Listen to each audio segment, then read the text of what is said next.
أستغفر الله ربي من كل ذنب وأتوب إليه. لا حول ولا قوة إلا بالله العلي العظيم. إن الحمد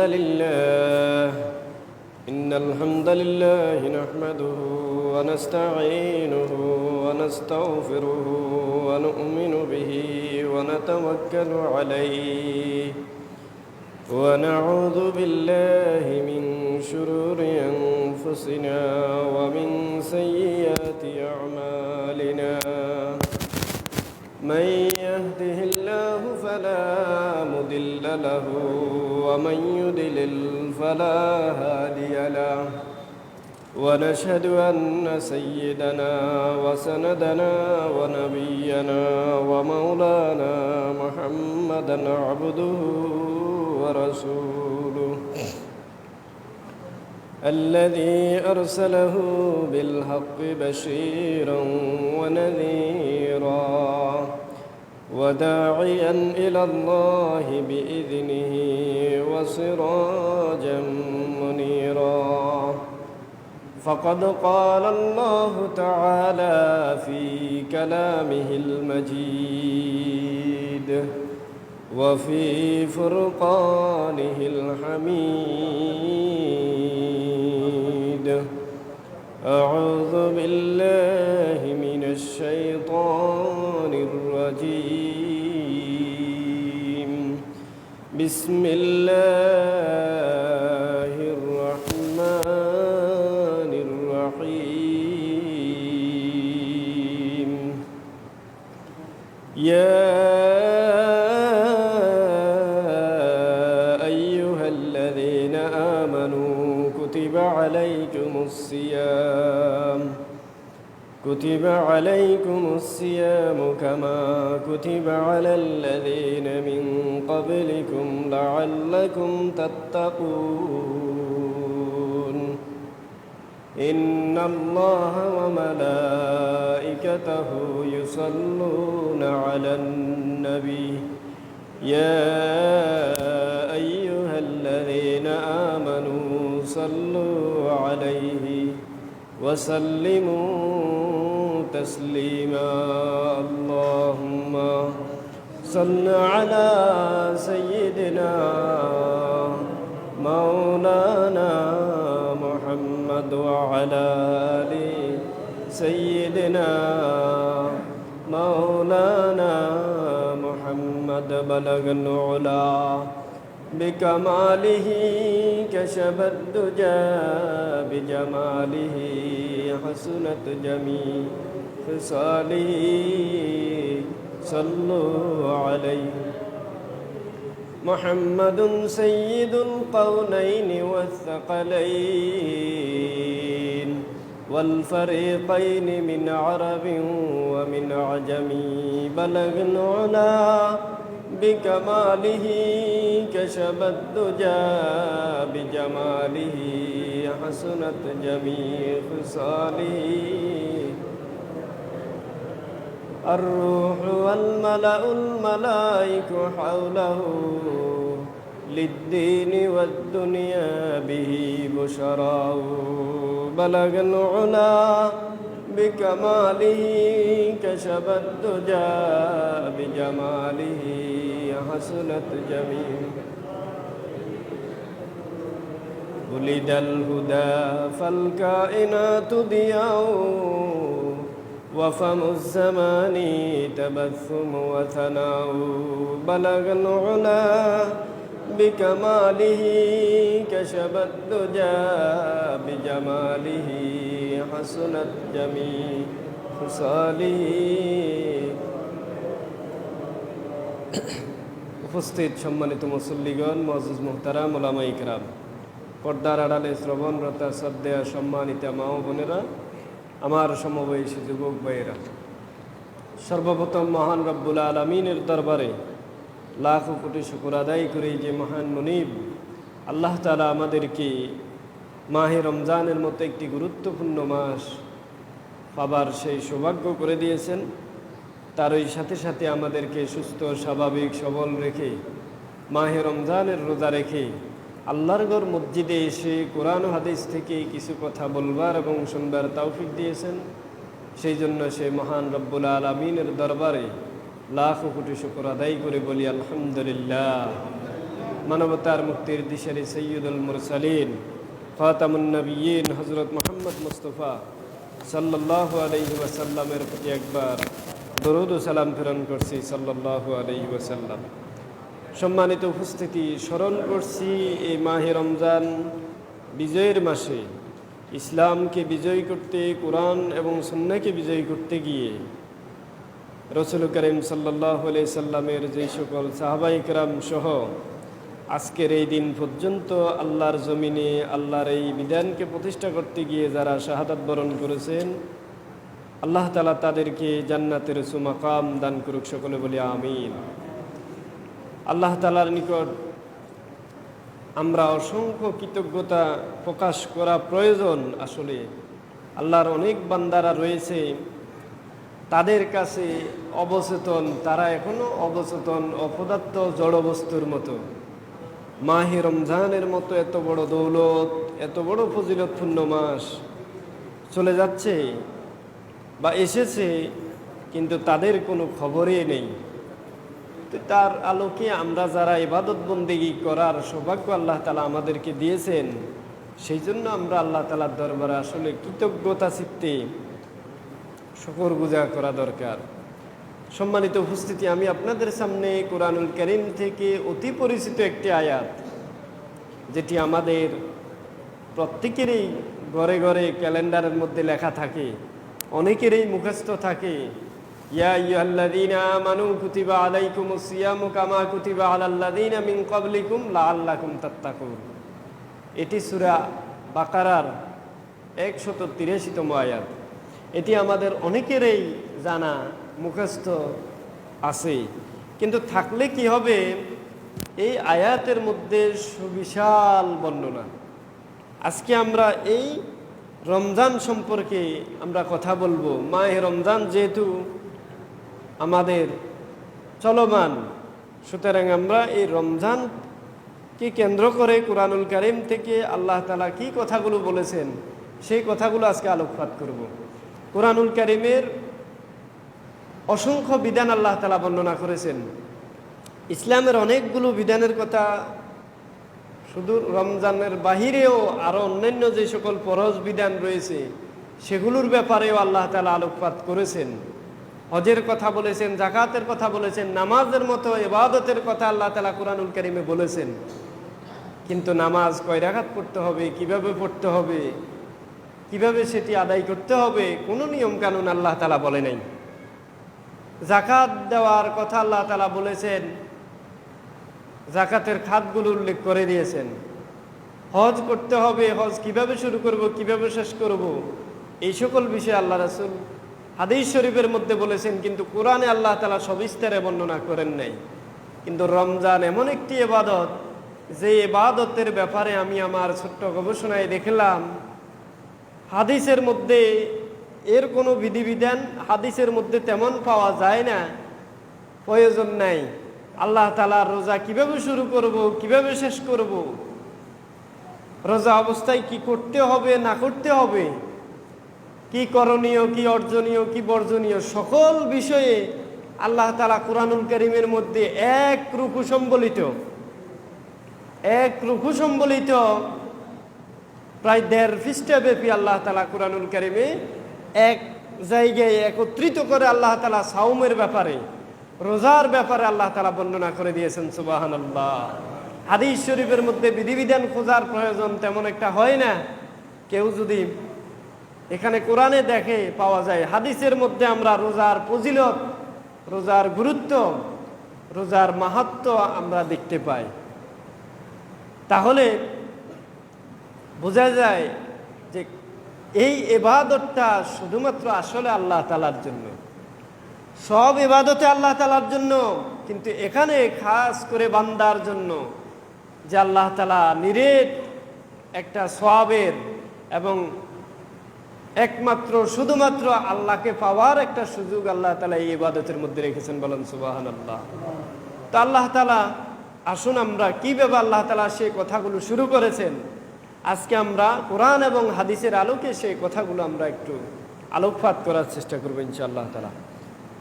আল্লাহ তাআলা বলেন, ইয়া আইয়ুহাল্লাযীনা আমানু কুতিবা আলাইকুমুস সিয়ামু কামা কুতিবা আলাল্লাযীনা মিন ক্বাবলিকুম লাআল্লাকুম তাত্তাকুন। আল্লাহ তাআলা দুনিয়ার ঈমানদারদেরকে ডেকে আল্লাহ তাআলা আহ্বান করে বলেন, হে আমার ঈমানদার বান্দারা, যারা ঈমান আনয়ন করেছো, তোমাদের উপর মাহে রমজানের রোজাকে ফরজ করা হয়েছে। বলেন সুবহানাল্লাহ। কুতিবা আলাইকুমুস সিয়ামু কামা কুতিবা আলাল্লাযীনা মিন ক্বাবলিকুম। এটি তোমাদের উপর জোর প্রয়োগ করা হয় নাই, এটি তোমাদের উপর জুলুম করা হয় নাই। তোমরা মনে করার সুযোগ নেই যে মাহে রমজানের রোজা শুধু তোমাদের উপরে চাপিয়ে দেওয়া হয়েছে। কামা কুতিবা আলাল্লাযীনা মিন ক্বাবলিকুম, তোমাদের পূর্বে যেই সকল আম্বিয়ায়ে কেরাম, যেই সকল নবীগণ অতিবাহিত হয়ে গেছেন, তাদের উপরেও, ওই সকল সম্প্রদায়ের উপরেও মাহে রমজানের রোজা ফরজ ছিল কিনা? লাআল্লাকুম তাত্তাকুন। আল্লাহ তাআলা পরিশেষে বললেন, এই মাহে রমজানের এই রোজা আমি এই জন্যই দিলাম যাতে তোমরা পরহেজগারিতা অর্জন করতে পারো। কি করতে পারো? তাকওয়া অর্জন করতে পারো। তাকওয়া মানে কি? পরহেজগারিতা অর্জন করা, খোদার ভীতি, আল্লাহ তাআলার ভয় ভীতি অন্তঃকরণে সৃষ্টি করা। এখন মাহে রমজান আসলে যদি এই লাআল্লাকুম তাত্তাকুন শব্দের আমরা আলোচনা করি, তাহলে দেখা যাবে মাহে রমজানের যেই উদ্দেশ্যে আল্লাহ তাআলা মাহে রমজান দিয়েছেন, সেই উদ্দেশ্যের দ্বারে কাছেও আমরা কেউ নেই। মাহে রমজান দেওয়ার একমাত্র উদ্দেশ্য হচ্ছে বান্দা তাকওয়া অর্জন করবে, খোদার ভয় মানব জাতির হৃদয়ে ধারণ করবে।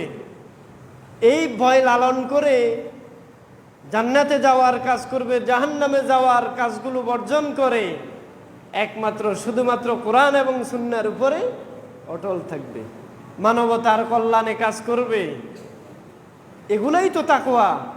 কিন্তু এখন মাহে রমজানের রোজা এসে গেলে, রোজা আসার আগ থেকেই আমরা কিভাবে ওজনে কম দেব, কিভাবে আমরা খাদ্যে ভেজাল দিব, কিভাবে এতিমের গলা ধাক্কা দিয়ে সম্পদ লুণ্ঠন করব, কিভাবে অন্যের সম্পদ কুক্ষিগত করে রাখব, কিভাবে অবৈধ আয় করব, ইনকাম করব, সেই ধরনের টেন্ডেন্সি আমাদের এক একজনের মাথায় শুধু ঘুরপাক খায়। আছে কিনা? শুধু বাংলাদেশের ব্যবসায়ী শ্রেণীর দিকে যদি আমরা তাকাই, মাহে রমজানের তাকওয়ার কথা বলা হয়েছে, কিন্তু তাকওয়া কি আদৌ কি আসলে আমাদের ভিতরে আছে? এর লেশ মাত্রও আমাদের ভিতরে নাই। যে এখন শুধু একটা ট্যাবলেটই আমরা বিক্রি করি, যে সব জিনিসের দাম বাড়ছে। তো আমি জিজ্ঞেস করি, ভাই সব জিনিসের দাম বাড়ছে, আপনার জিনিসের কি আসলে দাম বাড়ছে নাকি আপনি বাড়াইছেন? এইভাবে আমরা একেবারে সুরে সুরে তালে তাল মিলিয়ে যেটার দাম বাড়ে নাই সেটাও বাড়াই দিচ্ছি, যেটা বেড়েছে আমরা সেটাও কি ছড়া মূল্যে আমরা বিক্রি করতেছি। তাহলে মাহে রমজান আসছে আমাদেরকে তাকওয়ার মাস, তাকওয়া শিক্ষা দেওয়ার জন্য। সেই জায়গায় আমরা তাকওয়ার জায়গায় আমরা সেখানে জুলুম, আমরা সেখানে প্রতারণা, আমরা সেখানে ধোঁকাবাজি, আমরা সেখানে সাদাবাজি, টেন্ডারবাজিকে আমরা স্থান দিয়ে মাহে রমজানের নাম বিক্রি করে আমরা সব কিছু চালাই দিচ্ছি। আছে কি না? অথচ এই মাহে রমজান এটি কত বড় দৌলত। এখান থেকে আপনি তাকওয়া অর্জন করবেন, আপনি এমনভাবে তাকওয়া অর্জন করবেন আপনার হৃদয় একেবারে আল্লাহ তাআলাকে ছাড়া আর কারো প্রতি রুজু হবে না। আনতা আবুদাল্লাহ, হাদিসে জিবরাইল আল্লাহ রাসূল বলেন, আনতা আবুদাল্লাহ কাআন্নাকা তারা ফাইল্লাম তাকুন তারাহু ওয়া ইল্লাম তাকুন তারাহ। আল্লাহ রাসূল হাদিসে জিবরাইলের মধ্যে, কিতাবুল ঈমানের মধ্যে হাদিসে জিবরাইল আল্লাহ রাসূল বলেন, আনতা আবুদাল্লাহ কাআন্নাকা তারা, তুমি এমন ভাবে ইবাদত করো যেন তুমি আল্লাহকে দেখো। কি করো? আল্লাহকে দেখো। ফাইল্লাম তাকুন তারাহু ফাইন্নাহু ইয়ারাক, আল্লাহ রাসূল বলেন তুমি এমনভাবে ব্যবসা করো, এমনভাবে ইবাদত বন্দেগী করো, এমনভাবে কাজ করো যেন তুমি আল্লাহকে দেখো। আমরা আল্লাহকে কি করি? আসলে কি আমরা দেখি না? অর্থাৎ আল্লাহকে দেখা মানে আমার অন্তঃকরণে এটা ভয় সৃষ্টি করা যে আমি আল্লাহকে দেখতেছি, আমি যে ওজনে কম দিচ্ছি, আমি যে খাদ্যে ভেজাল দিচ্ছি, আমি যে প্রতারণা করে 5 টাকার জিনিস 100 টাকা বিক্রি করতেছি, এটা তো আল্লাহ তাআলা অবশ্যই কি করেন? দেখেন। আল্লাহ রাসূল তারপরে বলেন ফাইল্লাম তাকুন তারাহু, তুমি যদি আল্লাহকে নাও দেখো, আল্লাহকে যদি তুমি নাও দেখো তবে আল্লাহ তাআলা তোমাকে দেখে। দেখে কিনা? আল্লাহ তাআলা আমাদেরকে অবশ্যই আল্লাহ তাআলা দেখেন, কিন্তু এই দেখার মধ্যে দিয়েও আমরা মনে করি এই রমজান মাস, একটা মাস শুধু ব্যবসা বাণিজ্য করব, টাকা ইনকাম করব, এই একটা মাসেই তো সুযোগ নাকি? এই একটা মাসে সুযোগ নিতে গিয়ে যত আমল আখলাক যা কিছু আছে ইবাদত বন্দেগী সব বরবাদ করে ফেলে। আছে কিনা? আল্লাহ তাআলা আমাদেরকে বুঝার তৌফিক দান করুক। আইয়ামাম মা'দুদাত ফামান কানা মিনকুম মারিদান আও আলা সাফারিন ফা'iদ্দাতুম মিন আইয়ামিন উখর। তারপর আল্লাহ তাআলা বলেন আইয়ামিম মা'দুদাত, মাহে রমজানের দিনগুলো হলো নির্দিষ্ট হাতে গোনা কয়েকদিন। হাতে গোনা কয়েকদিন। ফামান কানা মিনকুম মারিদান আও আলা সাফারিন ফা'iদ্দাতুম মিন আইয়ামিন উখর। এই হাতে গোনা কয়েকদিন মাহে রমজানের দিনগুলোতে যদি তোমাদের মধ্যে কেউ রুগ্ন অথবা অসুস্থ থাকে, আও আলা সাফারিন অথবা সফরে থাকে, ভ্রমণে থাকে, ফা'iদ্দাতুম মিন আইয়ামিন উখর, তার পক্ষে রোজা রাখা যদি সম্ভব না হয় তাহলে সে যাতে এই রোজাগুলো অন্যান্য দিনে গণনা করে নেয়। অর্থাৎ আমাদের মধ্যে এই যে বললাম এক রুকু সম্বলিত যদি সময়ের ভিতরে পারে আমরা এই একটা রুকু অন্তত অনুবাদ হলেও করার চেষ্টা করব, যে রমজানের একেবারে শুরু থেকে শেষ পর্যন্ত যা কিছু আছে সব কিছু আল্লাহ তাআলা বলে দিয়েছেন। রমজান অবস্থায় কি করতে হবে, একবার শুরুটা কিভাবে এবং শেষটা কিভাবে খেয়াল করবেন। যে রমজান অবস্থায়, মাহে রমজানের অবস্থায়, এই অবস্থায় যদি কেউ অসুস্থ থাকে অথবা সফরে থাকে তাহলে তার পক্ষে যদি রমজানের রোজা রাখা সম্ভব না হয়, যদি তার পক্ষে অসম্ভব হয় তাহলে সে এই রোজাগুলো অন্য দিনে কাজা আদায় করবে, কাফারা নয়। 5টা রোজা ভঙ্গ করলে 5টা রোজা অন্য দিনে 5টাই আদায় করবে। তবে রুগ্নটা 2 ধরনের। একটা হচ্ছে স্থায়ী অসুস্থতা, এমন অসুস্থতা যেটা আর সুস্থ হওয়ার সম্ভাবনা নাই, একেবারে বৃদ্ধ, বিছনার সাথে লেগে গেছে, বয়োবৃদ্ধ অথবা বয়স্ক, আর সুস্থ হওয়ারও সম্ভাবনা নাই, তাহলে তার ব্যাপারে এক নিয়ম। আর যদি না সাময়িক অসুস্থ কিন্তু হয়তো পরবর্তীতে সুস্থ হওয়ার সম্ভাবনা আছে, তাহলে যদি সে পরবর্তীতে সুস্থ হয় তাহলে রোজাগুলো কাজা আদায় করবে। আর পরবর্তী বিধান যেটা সেটি সামনে আসবে যদি একেবারে অসুস্থ হয়। ওয়ালাল্লাযীনা ইউতীকুনাহু ফিদিয়াতুন তুআমু মিসকিন। তাহলে স্বাভাবিক অর্থ, স্বাভাবিকভাবে যদি কেউ অসুস্থ থাকে তার ব্যাপারে বললে সে অন্য দিনে কাজা করে নেবে।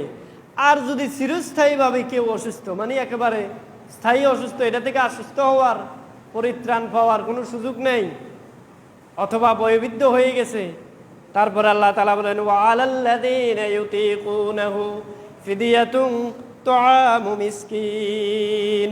তাহলে ওই ব্যক্তি ওই রোজার বিনিময়ে ফিদিয়া আদায় করে দেবে। কি দিবে? ফিদিয়া দিয়ে দিবে। এখন এই ফিদিয়ার ব্যাপারে অনেকে জিজ্ঞাসা থাকে, প্রশ্ন থাকে, অনেকের জটিলতা থাকে, কিভাবে দিবে। তো এই আয়াতটা আমরা শানে নুজুল ব্যাখ্যা বিশ্লেষণ সহ বলতে পারলে আরো ভালো হইতো।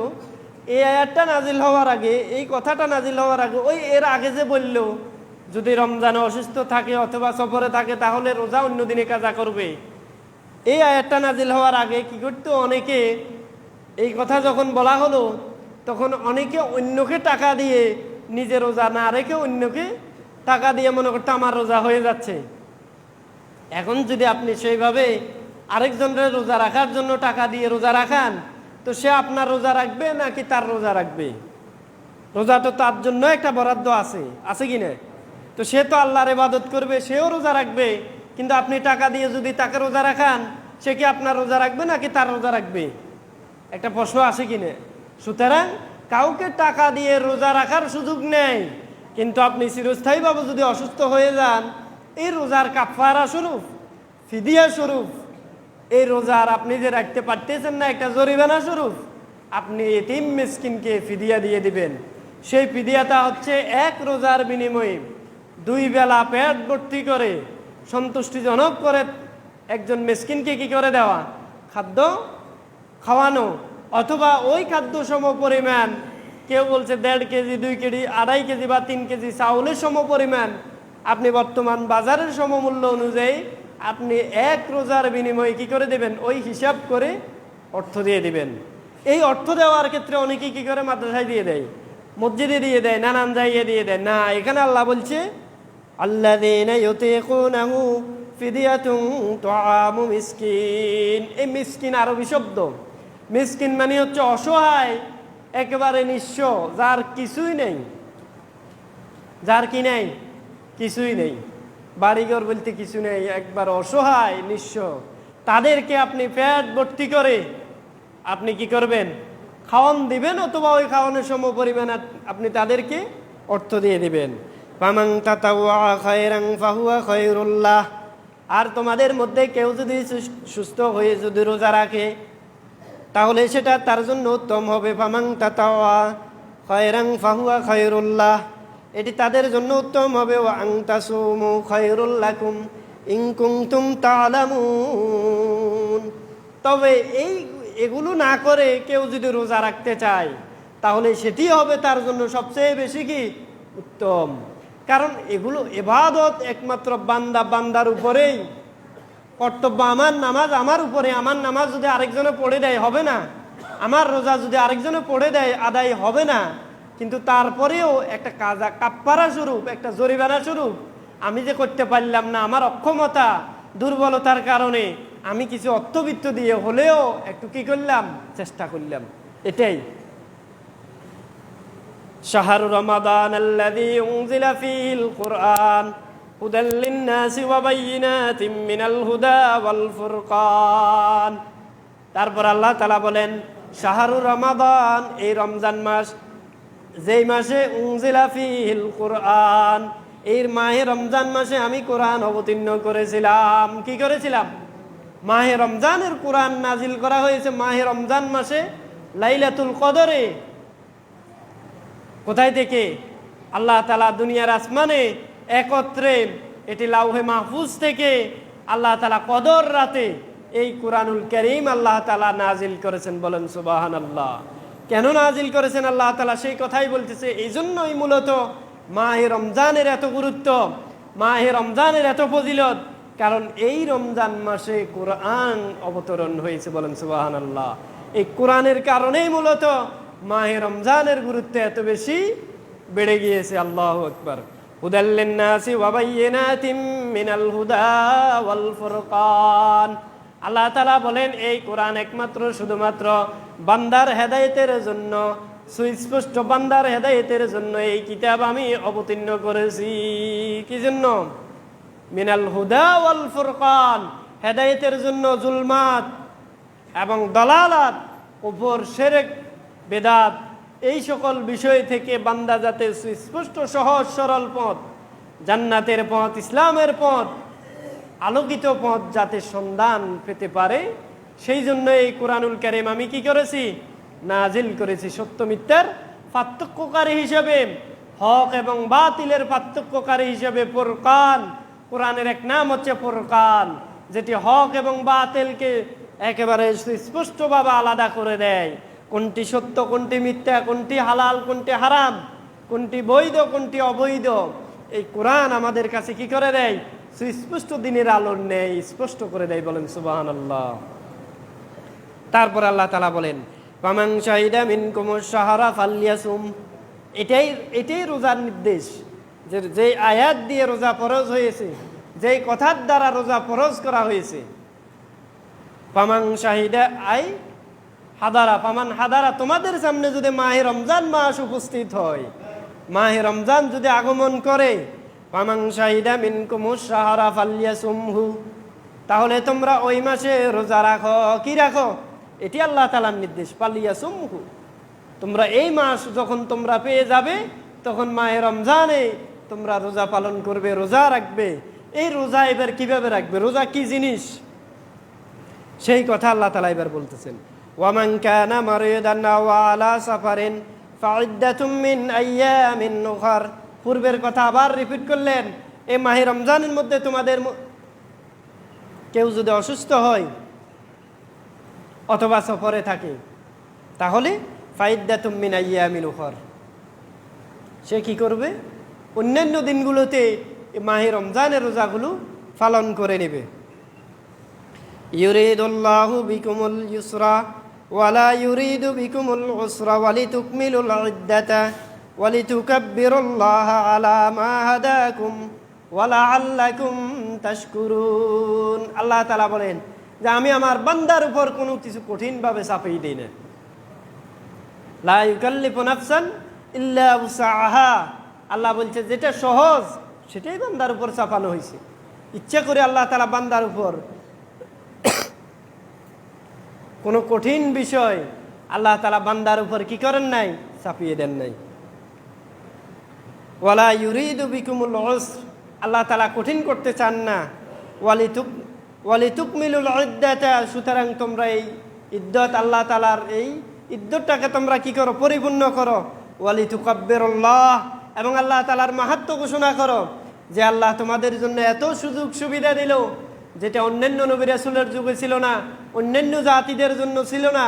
এত মহান সুযোগ, এত মহান অপরচুনিটি যেটি তোমাদের জন্য দেওয়া হয়েছে, এই সুযোগের জন্য, এই সুবিধার জন্য তোমরা মহান রবের মাহাত্ম্য ঘোষণা করবে। কার? আল্লাহ তাআলার। ওয়ালিতুকাব্বিরুল্লাহ আলা মা হাদাকুম ওয়ালাআল্লাকুম তাশকুরুন। আর এটি যদি করো তাহলে তোমাদেরকে আল্লাহ তাআলা হেদায়েতের পথে প্রদর্শন করবেন। হেদায়েতের নূর আল্লাহ তাআলা আমাদের সামনে উদ্ভাসিত করে দেবেন, আমাদেরকে হেদায়েতের জ্যোতি, হেদায়েতের পথ আল্লাহ তাআলা আমাদেরকে প্রদর্শন করে দেবেন। বলেন সুবহানাল্লাহ। যাতে তোমরা লাআল্লাকুম তাশকুরুন, যাতে তোমরা মহান রবের কৃতজ্ঞতা প্রকাশ করতে পারো, মহান রবের অনুগত বান্দা হতে পারো। ওয়াইদা সাআলাকা ইবাদি আন্নী ফাইন্নী করিবুন উজিবু দাওয়াতাদ দাঈ ইযা দাআন ফালইস্তাজিবু লি ওয়ালইউমিনু বি লাআল্লাহুম ইয়ারশুদুন।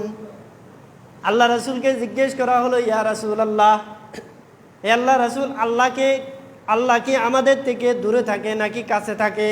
আল্লাহকে আমরা জোরে জোরে ডাকবো নাকি আস্তে আস্তে মনে মনে ডাকবো? আল্লাহ কি আমাদের ডাকে সাড়া দেন? আমাদের ডাক কি আল্লাহ তাআলা শুনেন কিনা?